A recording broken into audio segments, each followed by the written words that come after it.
మనం చూసుకుంటే ఏపీలో ఎన్నికల కోడ్ ముగిసింది. అవును. ఏపీ ప్రజలకు గమనిక. ఏపీలో ఎన్నికల కోడ్ ముగిసింది. ఏపీలో ముగిసిన ఎన్నికల కోడ్ ఉత్తర్వులు జారీ చేసిన ఈసీ.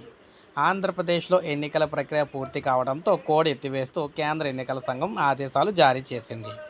ఈరోజు సాయంత్రంతో ఎన్నికల కోడ్ ముగిసినట్లు ప్రకటించారు. మార్చి 16వ తేదీ మధ్యాహ్నం 3 గంటలకు సార్వత్రిక ఎన్నికల షెడ్యూల్ విడుదలైనప్పటి నుంచి ఎన్నికల ప్రవర్తన నియమావళి అమల్లోకి వచ్చిన విషయం అందరికీ తెలిసిందే. సో, ఇప్పుడు ఎన్నికల కోడ్ ముగియడంతో ప్రజలు ఊపిరి పీల్చుకోవచ్చు. అవును. ఏపీలో ప్రజలందరూ కూడా స్వేచ్ఛగా వారి పనులు వారు చేసుకోవచ్చు. వారు ఎక్కడికన్నా సరే హ్యాపీగా వెళ్ళొచ్చు. అదేవిధంగా వారు ఎటువంటి ప్రయాణాలకు సంబంధించి ఎటువంటి ఆంక్షలు కూడా ఉండవు. ఇంకొకటి ఏంటంటే వారు నచ్చిన విధంగా నగదునైతే తీసుకెళ్ళవచ్చు. అంటే ఎంత డబ్బునైనా సరే తీసుకెళ్ళవచ్చు. ఏ వస్తువులన్నా తీసుకెళ్ళవచ్చు. ఎలాగన్నా కూడా హ్యాపీగా తిరగవచ్చు. ఎన్నికల కోడ్ ఉన్న నేపథ్యంలో ఏమవుతుందంటే 50,000 కంటే ఎక్కువగా సో, ఇక్కడ మనకి బిల్లులు లేకుండా అక్కడ వస్తువులు గానీ ఏది పట్టుకెళ్ళినా కూడా సో, ఎన్నికల కమిషన్ అయితే పోలీసులైతే జప్తు చేస్తారు కాబట్టి ఇటువంటివి అయితే మనకి రేపటి నుంచి అయితే కనిపించవనమాట. సో, ఏపీలో ప్రశాంత వాతావరణం.